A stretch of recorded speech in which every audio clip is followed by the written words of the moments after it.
Selamat pagi Opa Oma. Maaf ya, ini mesti dibuka kalau nggak suaranya mendam. Sudah lama nggak bertemu, hampir 6 bulan lebih. Gimana semuanya, sehat-sehat?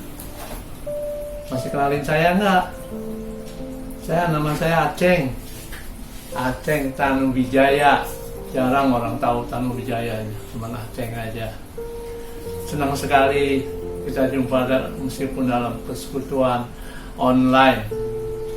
Tapi senang ya, di udara kita berjumpa, kita dengar melalui udara juga, melihatnya. Pak John, sehat semuanya nih. Pak, siapa nih? Lupa nih. Oh, Pak Endang, bener saya lupa. Udah lama nggak lihatnya. Terima kasih. Silakan mengikuti ibadah hari Kamis ini dengan gembira dan selalu bisa ingat sesama kita. Terima kasih. Masker dipasang lagi. Nah.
Selamat pagi Opa Oma. Pagi. Kita berdua mau nyanyi dulu ya sebelum kita merenungkan firman Tuhan. Kita mau menyanyi dari NKB 134. NKB 134. Terima kasih ya Tuhanku, ya. Dengerin ya suaranya.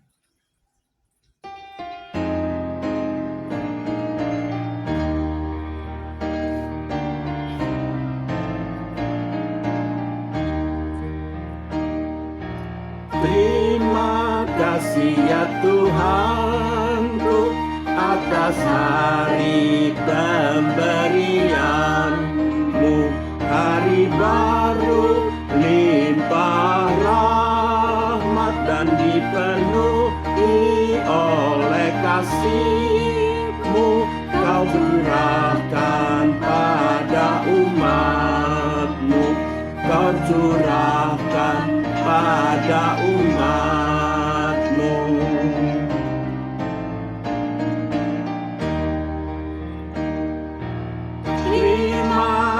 kasih atas waktu yang Dikau tawarkan padaku, agar dalam masa muda aku belajar tentang kasih-Mu yang besar dan mulia itu, yang besar dan mulia itu.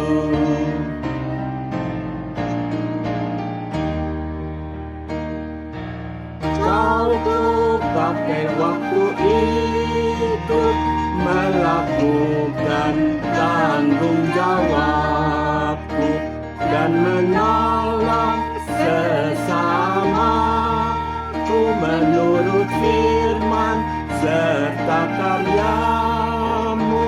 Karena itu makna kasih-Mu, karena itu makna kasih-Mu. Nah itu ya, kita sudah nyanyi bersama. Sebelumnya kita mau merenungkan firman Tuhan. Mari Opa-Oma kita berdoa. Sungguh kami bersyukur bahwa pagi hari ini kami kembali boleh berjumpa secara online dalam persekutuan hari Kamis. Terlebih lagi kami bersyukur bahwa Tuhan masih mau menyapa kami melalui firman-Mu. Kami telah menaikkan puji-pujian kami sebagai ungkapan syukur atas anugerah yang Kau berikan. Kiranya Tuhan juga mau menolong kami saat ini ketika kami mau merenungkan firman-Mu, sehingga dengan bekal firman-Mu itulah kami boleh melewati hari-hari kami walaupun kami merasa terkekang, terkurung, karena kami tidak bisa pergi kemana-mana. Namun justru pada saat-saat seperti itulah kami sungguh bersyukur bahwa Engkau sendiri yang mau datang kepada kami melalui firman-Mu. Oleh karena itu ya Tuhan, inilah kami, anak-anak-Mu, dengan penuh rasa syukur mau menyambut firman-Mu. Dalam nama Tuhan Yesus Kristus kami berdoa. Amin. Nah, Opa-Oma yang dikasihi oleh Tuhan Yesus Kristus, firman Tuhan yang akan kita renungkan bersama terambil dari Injil Markus. Injil Markus pasal yang ke-6 ayat 30 sampai 44. Markus pasal 6 ayat 30 sampai 44. Di situ judul perikopnya Yesus memberi makan 5.000 orang. Wah, tentu Opa-Oma banyak yang sudah tahu cerita ini ya. Tapi nanti ada bagian yang akan kita renungkan dari seluruh peristiwa ketika Yesus memberi makan ini. Mari kita mendengar dulu apa yang dikatakan oleh firman Tuhan. Kemudian rasul-rasul itu kembali berkumpul dengan Yesus dan memberitahukan kepadanya semua yang mereka kerjakan dan ajarkan. Lalu ia berkata kepada mereka, "Marilah ke tempat yang sunyi, supaya kita sendirian dan beristirahatlah seketika. Sebab memang begitu banyaknya orang yang datang dan yang pergi, sehingga makan pun mereka tidak sempat. Maka berangkatlah mereka untuk mengasingkan diri dengan perahu ke tempat yang sunyi. Tetapi pada waktu mereka bertolak, banyak orang melihat mereka dan mengetahui tujuan mereka. Dengan mengambil jalan darat, segeralah datang orang dari semua kota ke tempat itu, sehingga mendahului mereka. Ketika Yesus mendarat, ia melihat sejumlah besar orang banyak. Maka tergeraklah hatinya oleh belas kasihan kepada mereka. Sekali lagi, maka tergeraklah hatinya oleh belas kasihan kepada mereka. Karena mereka seperti domba yang tidak mempunyai gembala. Lalu mulailah ia mengajarkan banyak hal pada mereka. Pada waktu hari sudah mulai malam, datanglah murid-muridnya kepadanya dan berkata, Tempat ini sunyi dan hari sudah mulai malam. Suruhlah mereka pergi supaya mereka dapat membeli makanan di desa-desa dan di kampung-kampung di sekitar ini. Tetapi jawabnya, kamu harus memberi mereka makan. Kata mereka kepadanya, jadi haruskah kami membeli roti sehingga 200 dinar untuk memberi mereka makan? Tetapi ia berkata kepada mereka, berapa banyak roti yang ada padamu? Cobalah periksa. Sesudah memeriksanya mereka berkata, 5 roti dan 2 ikan. Lalu ia menyuruh orang-orang itu supaya mereka semua duduk berkelompok-kelompok di atas rumput hijau. Maka duduklah mereka berkelompok-kelompok. Ada yang 100, ada yang 50 orang. Dan setelah ia mengambil roti dan 2 ikan itu, ia menengadah ke langit dan mengucap syukur, lalu memecah-mecahkan roti itu dan memberikannya kepada murid-muridnya supaya dibagi-bagikan kepada orang-orang itu. Begitu juga kedua ikan itu dibagi-bagikannya kepada semua mereka. Dan mereka semuanya makan sampai kenyang. Kemudian orang mengumpulkan potongan-potongan roti 12 bakul penuh, selain daripada sisa-sisa ikan. Yang ikut makan roti itu ada 5.000 orang laki-laki. Nah, itulah bagian firman yang kita telah baca bersama. Umpama tema kita di pagi hari ini dengan firman yang tadi kita sudah dengar adalah memiliki kepekaan. Nah, apalagi ini? Memiliki kepekaan. Nah, umpama apa sih arti kepekaan? Tahu arti kepekaan? Peka. Punya suatu perasaan hati yang bisa merasakan apa yang orang lain sedang alami. Jadi kita peka. Ada orang yang bersedih, kita juga jadi ikut bersedih karena kita coba merasakan apa yang dialami oleh orang yang bersedih itu. Ya. Nah, sekarang kita mau tanya, kita masih memiliki kepekaan enggak? Kepekaan seperti apa? Nah, saya ada sebuah cerita dulu, ada sebuah ilustrasi, ada sebuah cerita, ya. Ada seorang yang sangat kaya. Pada suatu hari ia mengajak anaknya mengunjungi sebuah kampung. Tujuannya adalah untuk menunjukkan ke si anak betapa orang-orang bisa hidupnya sangat miskin. Ia mengajak si anak menginap beberapa hari di sebuah daerah pertanian yang miskin. Nah, setelah lewat waktunya tinggal di daerah itu, di dalam perjalanan pulang, si ayah bertanya kepada anaknya, "Nak, gimana pengalamanmu kali ini?" Lalu si anak itu bilang, "Wah ayah, luar biasa ayah, luar biasa." Kaget. Ayahnya bilang, "Bagaimana pengalamanmu? Kok jadi luar biasa?" "Wah, saya melihat," kata si anak, "betapa manusia bisa sangat miskin." Ayahnya kaget. "Makanya saya bawa kamu ke sana untuk melihat itu." "Tapi ayah, ada sesuatu justru yang saya lihat. Ada sebuah pelajaran yang saya lihat ketika ayah mau menunjukkan keadaan masyarakat yang miskin tadi." "Apa pelajaran yang kau dapatkan?" kata si ayah. "Begini ayah, coba ayah bayangkan. Di rumah kita punya kolam renang yang luasnya sampai ke tengah taman. Ayah kan lihat itu. Tapi ayah, di tempat yang saya tinggal itu, mereka memiliki telaga yang tidak ada batasnya. Ada telaga yang luas. Di rumah kita, ayah, di kebun-kebun kita ada lentera-lentera, bukan? Yang kita impor dari luar negeri. Lalu kita letakkan di taman supaya kelihatannya bagus. Tapi ayah, di tempat yang saya tinggal itu, mereka memiliki bintang-bintang di malam hari. Luar biasa, Ayah. Ayah ingat, kita memiliki taman terbuka sampai ke halaman depan. Tapi mereka yang kita bilang miskin, mereka memiliki cakrawala yang utuh, tidak terbatas. Kemana-mana kita melihat, wah luar biasa taman yang mereka miliki. Ayah, kita memiliki sebidang tanah buat tempat tinggal.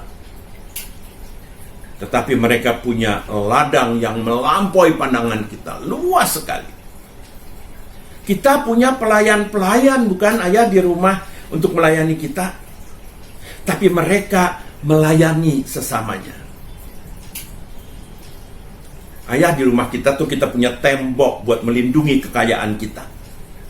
Tetapi mereka memiliki sahabat-sahabat untuk saling melindungi. Lalu kemudian anak ini bilang kepada ayahnya, "Ayah, terima kasih. Ayah telah menunjukkan pada saya betapa miskinnya kita." Ayah benar bahwa manusia bisa sangat miskin, dan aku merasakannya, aku mengalaminya. Aku merasa sangat miskin dibandingkan dengan mereka, ya. Wah, Opa Oma mendengar itu, si ayah jadi bengong, si ayahnya jadi diam, nggak bisa ngomong apa-apa. Di luar dugaannya ternyata si anak memiliki, kepekaan hati yang sangat baik. Semula si ayah mau mengajarkan anaknya untuk jangan menyiapkan kesempatan ketika dia masih bisa belajar. Supaya si anak melihat tuh, miskin tuh kayak begitu. Jadi kalau kamu belajar, nanti kamu jadi pinter, kamu jadi maju, kamu bisa berusaha dan sukses. Tapi Opa Oma, ternyata si anak melihat dengan kacamata yang lain. Dia memiliki kepekaan sosial, sehingga dia disadarkan bahwa kekayaan materi itu bukan segala-galanya. Manusia bisa hidup di dalam kemiskinan, tapi di sisi lain dia memiliki kekayaan yang luar biasa. Nah, si ayah ini nggak memiliki kepekaan yang seperti itu. Dia kurang memiliki kepekaan sosial. Nah, Opa Oma yang dikasih oleh Tuhan Yesus Kristus, orang yang memiliki kepekaan ialah orang yang memahami perasaan orang lain yang sebenarnya, perasaan yang dimiliki oleh orang-orang di sekitarnya. Tapi jangan lupa, banyak orang tidak memiliki kepekaan itu. Mereka cuma melihat lalu membiarkan saja. Bahkan kadang-kadang nggak mau tahu. Nah, di bacaan kita melihat sesuatu cerita bagaimana Yesus timbul belas kasihannya ketika melihat orang banyak. Belas kasihan karena Yesus peka terhadap kondisi orang banyak yang sudah seharian mengikut Yesus. Bukan hanya Yesus dan murid-muridnya saja yang lelah, tapi orang banyak itu yang mengikut juga pasti lelah. Nah, oleh karena itu Yesus menyuruh murid-muridnya untuk mencari makan. Murid-murid tidak memiliki kepekaan seperti Yesus. Mereka bahkan memiliki kesan seperti nggak peduli. Komentarnya apa? Tempat ini sunyi dan hari sudah malam. Suruhlah mereka pergi supaya mereka dapat membeli makanan di desa-desa, di kampung-kampung sekitar sini. Itu komentar murid-murid. Nah, Opa Oma yang dikasihi oleh Tuhan Yesus Kristus, sikap Yesus yang memiliki kepekaan yang pada akhirnya memunculkan belas kasihan perlu ada di setiap diri pengikut Kristus. Di setiap kita yang mengaku bahwa kita adalah murid Kristus. Coba lihat, Di sekeliling kita masih banyak orang-orang yang membutuhkan perhatian kita. Mereka tidak membutuhkan rumah kita, enggak. Yang mereka perlukan adalah hati yang mau mendengar, yang mau menampung keluh kesah mereka, yang mau menerima kehadiran mereka. Mereka tuh nggak perlu makanan, nggak perlu minuman atau pakaian dari kita, tetapi mereka membutuhkan perhatian kita. Senyum, tegur sapa kita, bahkan niat baik dari kita. Sebagaimana Yesus yang rela memberi kehidupannya buat kita, kita pun dapat memberi hati kita yang hidup di dalam kesusahan dan pergumulan. Kita berikan mereka harapan, kita hibur, kita ajak mereka dengan belas kasihan kita, dengan kepekaan yang kita miliki. Mereka tuh adalah saudara-saudara kita juga yang layak untuk mendapatkan kehidupan yang layak seperti kita, bukan? Kehidupan yang perlu mendapatkan perhatian kita. Terlebih lagi Uma pada masa sekarang ini, ketika kita harus kembali berada di dalam situasi PSBB, dibutuhkan kepekaan yang lebih khusus lagi dari kita semua, baik sebagai keluarga maupun sebagai sesama anggota jemaat, bahkan sebagai bagian dari masyarakat kita yang sedang terus bergumul menghadapi pandemi COVID ini. Sebagai warga yang sudah bergumul, yang sedang bergumul menghadapi pandemi COVID ini, kita perlu care, kita perlu peduli. Dan kita sebagai warga yang lanjut usia, kita tahu kita sama rentannya ketika menghadapi pandemi. Namun dengan kekuatan yang masih kita miliki, walaupun tidak banyak yang bisa kita lakukan, namun kita masih bisa melakukan sesuatu. Kita masih punya pikiran yang bisa membantu menolong sesama kita. Kita masih bisa berbuat sesuatu untuk kebaikan bersama. Biar hati kita yang bicara, biar hati kita yang peduli kepada sesama. Caranya, mari kita terus-menerus mengingatkan tentang kesiapan diri kita masing-masing menghadapi penyebaran virus COVID-19 ini. Dan tentu saja yang bisa kita lakukan adalah terus mendoakan satu dengan yang lain. Bahkan kita masih bisa diberi kesempatan untuk saling menyapa melalui sarana WA yang kita miliki, bukan? Jangan sungkan untuk bertanya. Dan kita tetap dapat saling mendukung Opa dan Uma dimanapun Opa dan Uma berada. Kita tetap bisa bersuka cita dan selalu menumbuhkan sikap kepedulian kita melalui kepekaan hati yang dianugerahkan Tuhan pada kita. Jadi, kita bisa melakukannya. Dimanapun kita berada, di rumah, kita bisa menyapa anak, mantu, dan bahkan kalau ada cucu-cucu kita untuk mengingatkan, hati-hati ya, pakai masker. Hati-hati ya, jaga jarak, cuci tangan. Dan kita menjaga kesehatan diri kita. Kita bisa terus melakukannya. Karena apa? Kita sedang melatih diri kita untuk memiliki kepekaan. Tuhan Yesus memberkati Opa Uma. Amin. Opa Uma, mari kita menaikkan doa syafaat kita. Kita sama-sama berdoa bagi pergumulan dari teman-teman kita. Kita berdoa. Terima kasih Tuhan bahwa kami boleh menyambut firman Tuhan. Kami diingatkan kembali melalui firman-Mu untuk kami senantiasa boleh terus memelihara kepekaan kami, memiliki kepekaan kami, sehingga melaluinya kami bisa menyatakan kepedulian, belas kasihan, perhatian kami kepada sesama kami.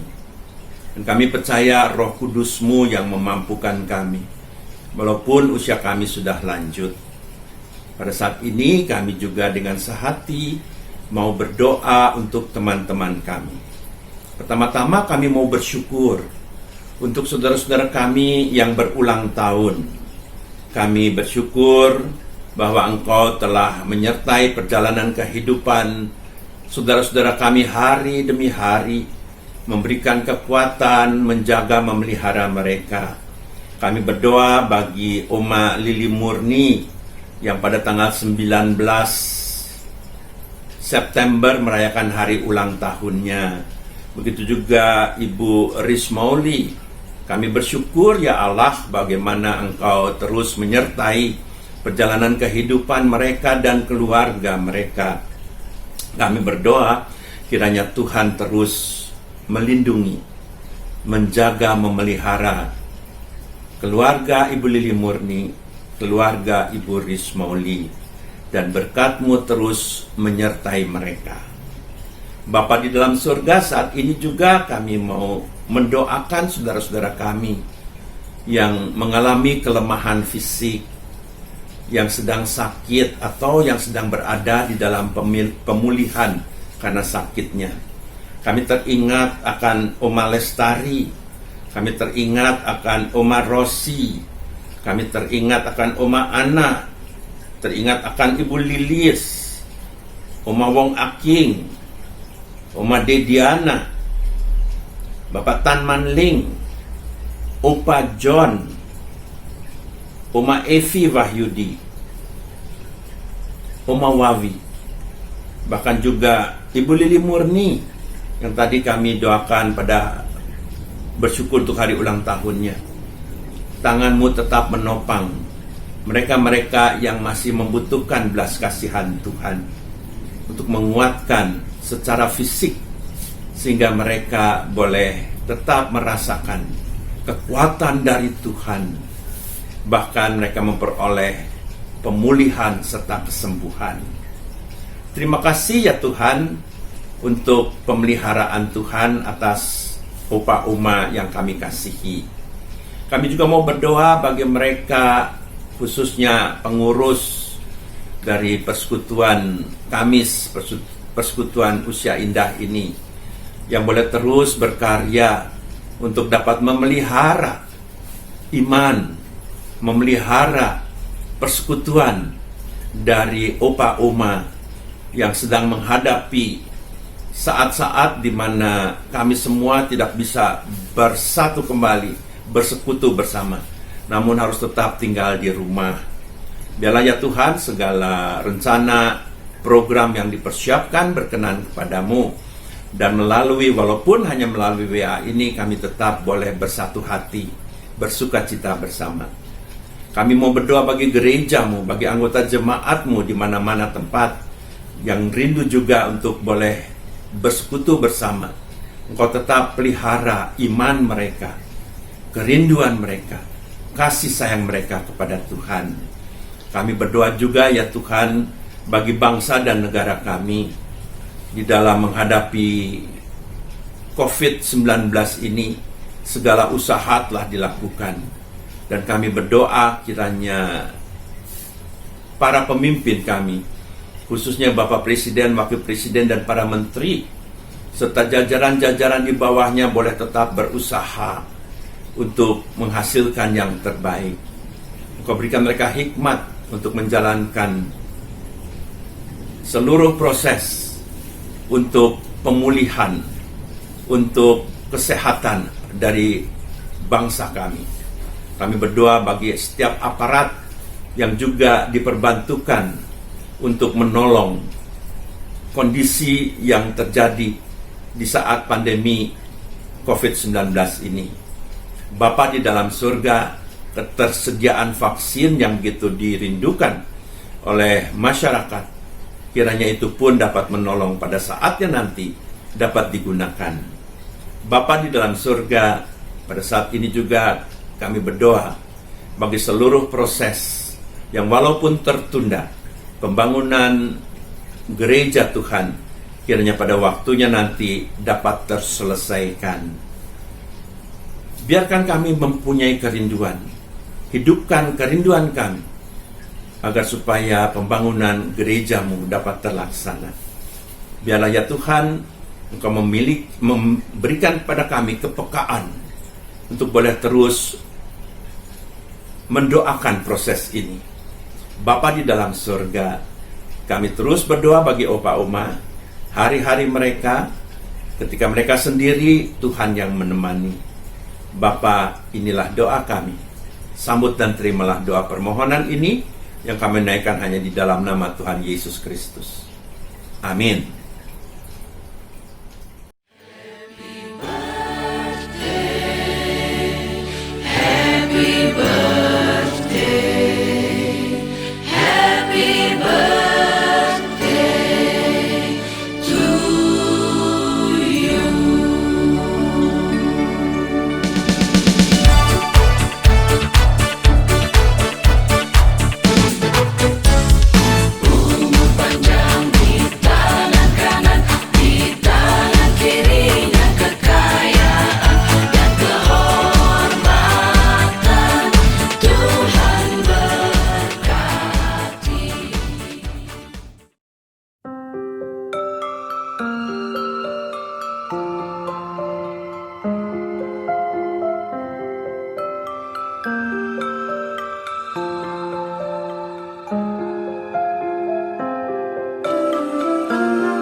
Hidup ini adalah kesempatan.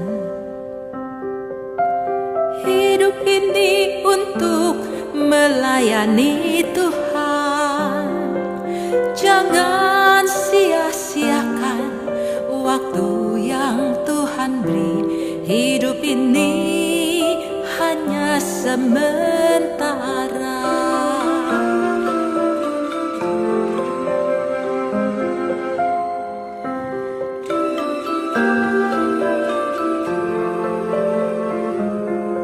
Sekuntum bunga di pagi hari, mekar indah harum di padang yang hijau. Demikian Tuhan mendandani rumput, gugur bunga bila panas terik. Oh Tuhan, pakailah hidupku selagi aku masih kuat.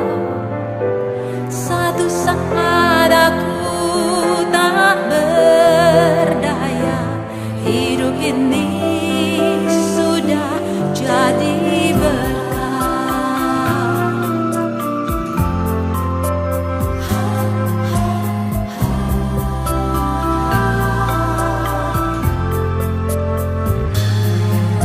Hidup ini adalah kesempatan.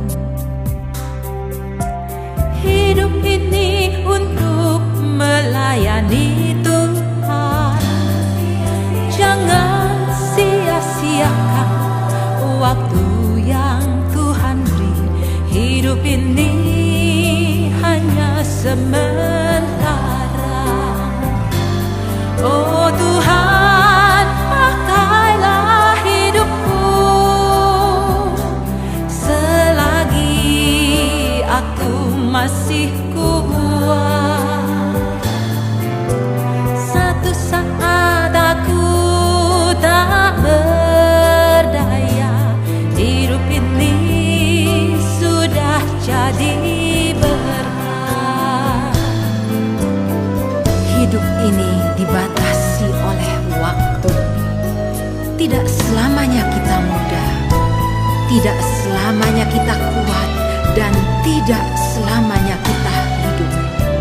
Setiap menit, hari, bahkan tahun-tahun yang kita jalani adalah waktu yang menentukan kekekalan. Waktu adalah kesempatan untuk mengumpulkan